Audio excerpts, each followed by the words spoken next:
Olá, no Papo com o Editor desta semana, a convidada é a deputada estadual em São Paulo, Janaína Pascoal, do PSL.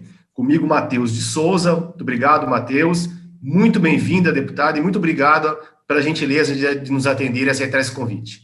Eu que agradeço esse espaço precioso e fico à sua disposição para esse diálogo. Deputada, a senhora... todos que estão nos acompanhando. Maravilha. Deputada, a senhora é jurista, como jurista, professora, como é que a senhora avaliou a decisão ontem do presidente da CPI da Covid, o senador Omar Aziz, de prender aí o ex-diretor do Ministério da Saúde, Roberto Dias? Não quero eu fazer defesa de ninguém, né? Eu sei que isso é um tanto quanto polêmico, mas o direito ao silêncio, sobretudo em quem está sofrendo algum tipo de imputação, ele é uma garantia constitucional, né? Então, o debate seria, pode-se prender por supostamente mentir quem está sendo acusado? Se nós formos olhar tecnicamente, a resposta é não. Então, não seria o caminho técnico mais adequado. Sob a perspectiva política, eu estou avaliando várias análises, né? E muitos entendem, inclusive, que nem politicamente foi interessante, que, de certa forma, desmereceu a qualidade da CPI, mas essa é uma avaliação que só os senadores podem fazer. Eu entendo que o ideal seria pegar essa parte mais, vamos dizer assim, mais potencialmente criminosa, né, do que foi levantado na CPI, mandar para o Ministério Público Federal e fazer uma investigação técnica. A CPI, ela começou muito perdida, sabe? Levando questões de medicamentos, de vacinas, mas não no sentido de supostos desvios, mas de pontos de vista, que diante de uma doença nova, são aceitáveis. Então, não era tema para a CPI. A CPI começou muito mal, chegou num assunto que era, sim, tema de CPI, né? Eventual fraude, eventuais desvios, mas não conseguiram entrar num rumo de investigação propriamente, né? Muito carnaval, muita bobajada. Então, é melhor pegar esse material, mandar para o Ministério Público Federal para ter uma apuração técnica. Deputada, e como a senhora avalia os embates diários entre o presidente Jair Bolsonaro e o Supremo, a mais alta corte do país? Esses ataques, sob o argumento de defesa pelo voto impresso, podem crescer até que ponto? O presidente, com frequência, erra no tom. Eu venho dizendo isso desde o princípio do governo dele. Aliás, disse isso diretamente a ele durante a campanha. Ele erra no tom. Ele cai na armadilha de usar o tom que agrada aqueles seguidores mais ferrenhos, né? Usar um tom de redes sociais, sendo que ele não é um youtuber, né? Ele não é apenas um ativista, ele é o presidente da República. Então, ele erra no tom, porém, com grande frequência, ele acerta no mérito. Então, o fato dele defender maior transparência, maior segurança para as eleições, eu entendo que é um acerto, mas ele não pode fazer essa defesa com ameaças, com ironias, com brincadeiras, porque o cargo dele não é para brincadeira, né? O cargo dele é sério. E o tema é muito sério. Eu sempre defendi o voto impresso, muito antes de pensar em votar em Bolsonaro. Então, eu sempre defendi o voto impresso, por mais seguro que seja um sistema, né? Todos sabem que todo sistema é suscetível a fraudes. Acho muito curioso que muitos políticos que em 2014 levantaram essa bandeira do voto impresso agora estejam se unindo, inclusive a ministros do Supremo, para falar contra, né? Muito curiosa essa mudança, e não me parece adequado que ministros do Supremo saiam da posição de julgadores e entrem na posição de políticos, né? Eles têm que decidir quando as causas chegam lá, não antes. Deputada, a senhora falou alguma coisa das ameaças que o presidente Bolsonaro fala. Ele fala e repetiu ontem, inclusive, que a democracia está ameaçada, nessa linha aí que a senhora está dizendo, por alguns de toga. A democracia está ameaçada por alguns de toga, como diz o presidente Bolsonaro, ou por alguns de gravata como ele, por exemplo? Eu acho que a democracia no Brasil não está ameaçada. Eu entendo que nós temos, sim, instituições fortes, que esses embates, em certa medida, até demonstram que nós temos aí a tal divisão dos poderes, né, que um está fiscalizando o outro, talvez até num tom superior ao que deveria. E há momentos em que o presidente exorbita, e não são poucos, em especial nas falas, porém, há também momentos em que o Supremo exorbita, e tem sido muitos, principalmente nos atos, né? Como inquéritos sem nenhuma sustentação jurídica, prisões questionáveis, cerceamento à liberdade de manifestação. Então, eu entendo que nós estamos com a democracia segura e eu posso pedir, né? Peço como cidadã, não como deputada, porque deputada eu estou, né? Eu sou uma cidadã brasileira, que todos os poderes tenham calma, né? Procurem se restringir ao seu papel constitucional, cumprir a liturgia dos cargos, né? Todos estão muito fora do seu papel, né? E isso não é bom. Então, houve aí um estresse grande ontem, foi um dia tenso, né? Estamos num momento tenso. Eu penso que os conselheiros, né, dessas pessoas com poder, não importa em qual poder, tem que agir, né, para segurar um pouquinho todo mundo nessa história. Não acho que a culpa seja só de A ou de B. Perfeito. Falando um pouco sobre esse dia tenso de ontem, como você classificou, a reação das Forças Armadas aos comentários do senador Omar Aziz sobre os militares e o embate com o Congresso, até então pacífico, pode ampliar mais a divisão entre os poderes e favorecer o presidente Bolsonaro? Não vejo dessa forma. Não vejo dessa forma. Entendo que foi um chamado para o senador que flagrantemente está fazendo palanque. Veja, eu não desmereço a investigação. Não desmereço. Esse contrato tem que ser investigado.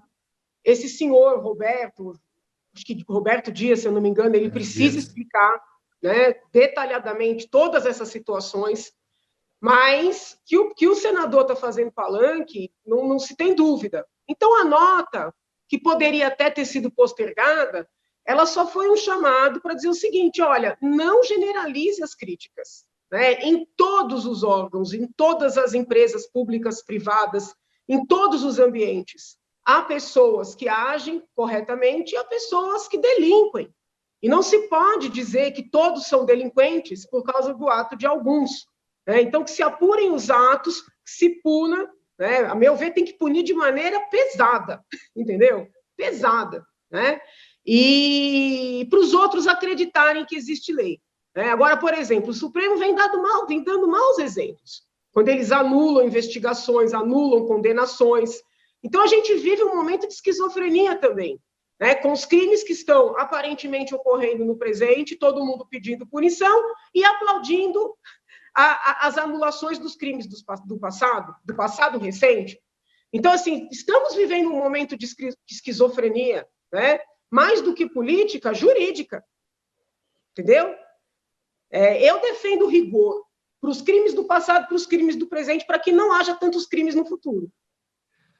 Deputada, na semana passada, um grupo de partidos, movimentos sociais, basicamente de esquerda, né, mas com representantes de centro e até de centro-direita, como os deputados Kim Kataguiri e Joyce Hasselmann, apresentaram aí um juntado dos pedidos de impeachment, chamado super pedido de impeachment contra o presidente Jair Bolsonaro. Como uma das autoras aí do pedido de impeachment que trouxe o impeachment da ex-presidente Dilma Rousseff, a senhora acha que há uma sustentação jurídica e um crime político para poder prosperar esse super pedido de impeachment? Eu li o pedido. Neste pedido, eu não vi sustentação. Inclusive, tecnicamente, ele é muito... Oh, meu Deus, é duro falar de outra maneira, mas ele não foi elaborado da melhor forma, vamos dizer assim. Eles reuniram vários pedidos, não fizeram um fio condutor na narração de um fato, né, que seja criminoso propriamente. Eu lendo, fiquei com a impressão de que eram todas as bandeiras do PSOL juntas, né? Então, assim, a não demarcação das terras indígenas, o extermínio dos povos negros, Então, assim, aqueles chavões do PSOL reunidos num pedido de impeachment, né? Então, não tem sustentação jurídica, não vejo como andar, não vejo como andar. E, estrategicamente, né, não é nem só estratégica, é questão processual mesmo, um deputado que vai ser juiz de uma causa, de uma eventual causa, não pode ser autor do processo, meu Deus. Eu venho dizendo isso desde a época do caso Dilma, né? Porque, e agora? Todo mundo me escreve, não, você tem que fazer o pedido de impeachment do Dória, você tem que fazer, eu explico, gente, se alguém fizer um pedido de impeachment do governador João Dória, eu vou ser juíza da causa. Se eu assinar a denúncia, eu não posso julgar. Então, ali nesse pedido, esse gigante aí, super pedido, né, que eles apelidaram, tem não sei quantos deputados assinando. Esses deputados estão impedidos de julgar. Então, assim, foram erros assim muito básicos sob a perspectiva jurídica. Este pedido não tem como andar. Agora, vamos imaginar que esses casos todos de possível corrupção, desvios do Ministério, sejam investigados no detalhe e que se identifique uma ligação com o presidente ou com o filho do presidente de recebimentos, aí muda, né? Aí a gente muda de rumo. E se alguém for fazer um pedido de impeachment, tem que fazer quando tiver apuração e de maneira clara, objetiva, juntando documentos, sabe? Quem vai acusar lá no processo não pode ser quem vai votar se é culpado ou inocente. E são lições básicas de direito. Perfeito. Deputada, a senhora foi a deputada e parlamentar mais votada da história em 2018. Os planos para 2022 incluem uma candidatura à reeleição, ou a senhora pretende seguir para Brasília como deputada ou senadora, ou disputar algum posto no Executivo?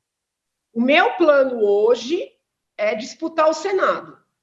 Agora, a política é muito fluida, é uma coisa impressionante como tudo muda, né? Então, como nós estamos muito longe ainda, eu não tenho como te dizer categoricamente, mas o meu plano hoje é disputar o Senado, e as pessoas têm que entender que a vida político-partidária é terrível, não basta uma pessoa querer ser candidata, né? Ela precisa mendigar, esse é o verbo, ela tem que mendigar uma legenda, né? O cargo para o Senado, em regra, é objeto de negociatas, sabe? De apoio a governador. Então, assim, olha, o ministro Barroso, né, fala tanto que é vanguardista, os seus escritos são tão modernos, ele tem o poder de dar uma liminar autorizando as candidaturas independentes em 2022, né, pelo menos para esses cargos majoritários. Porque, com isso, vai quebrar esse cartel de partidos que acaba com o sistema político no Brasil. Hoje, existe um cartel de partidos no Brasil, eles decidem tudo entre eles, os candidatos são apenas marionetes, né? Então, assim, o meu plano hoje é ser candidata ao Senado. Se eu terei apoio, se eu terei uma legenda, né? O que farão contra mim até lá, só Deus sabe.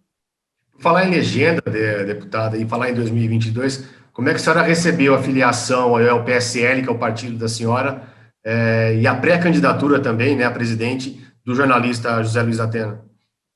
Eu acho que é um grande quadro, inclusive o primeiro contato para ele vir para o PSL, quem fez fui eu, né? Não sei se a legenda vai reconhecer isso, porque essas coisas são complexas, né? Eu telefonei para ele, sem consultar ninguém do partido, eu telefonei por uma intuição, né, no fim de semana, e disse para ele o seguinte: Datena, vamos nos candidatar juntos, eu ao Senado, você ao governo. Falei, o partido quer que eu saia ao governo, mas eu não quero, entendo que não é meu momento, não é agora, e eu acho que se nós nos unirmos em São Paulo, nós ganhamos juntos, né? Nós vamos visitar todas as cidades juntos, vamos viajar. Ele me tratou muito bem, que ele é muito simpático, muito educado. Ele falou: Janaína, mas para com isso, não, isso não é para mim, essas coisas, né? Aí eu falei: amadureça, eu não vou conversar com ninguém antes de você me dar o aval. Aí isso foram, assim, muitos dias, né?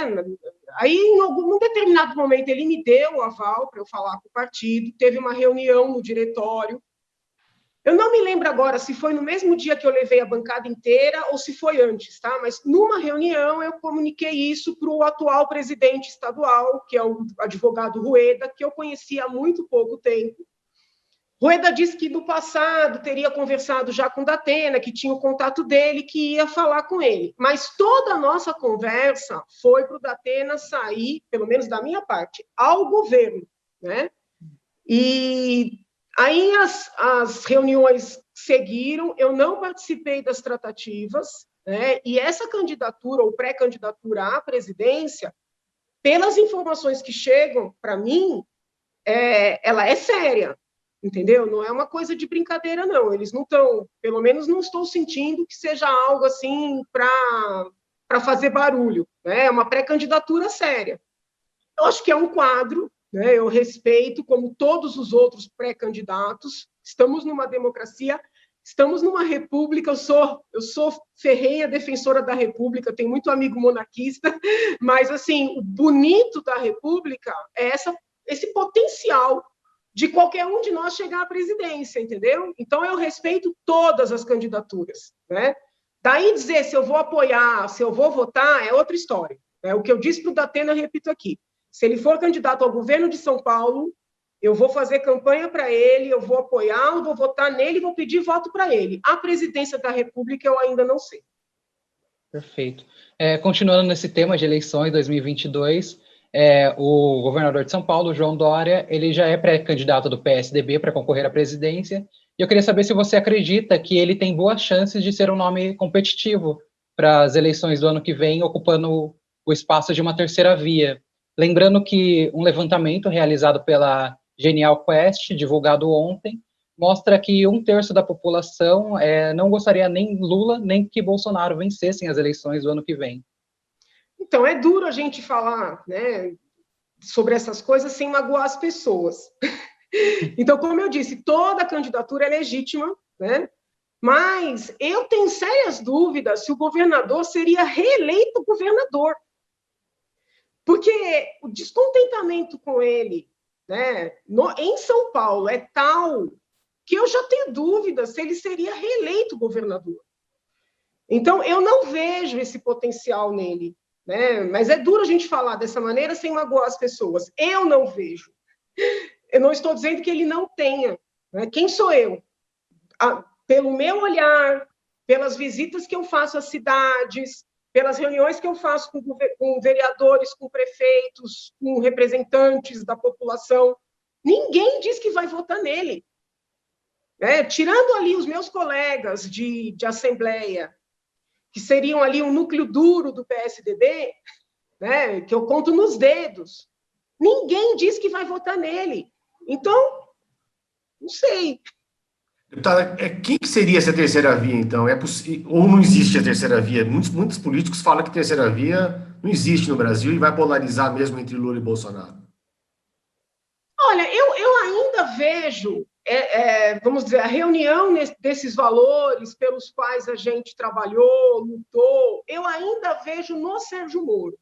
Eu acho que ele tem essa representatividade pelo trabalho prestado ao país. Não sei, tenho dúvidas se ele segura um debate com o Lula, até com o Bolsonaro, que não é tão bom quanto é o Lula em termos de debates, né?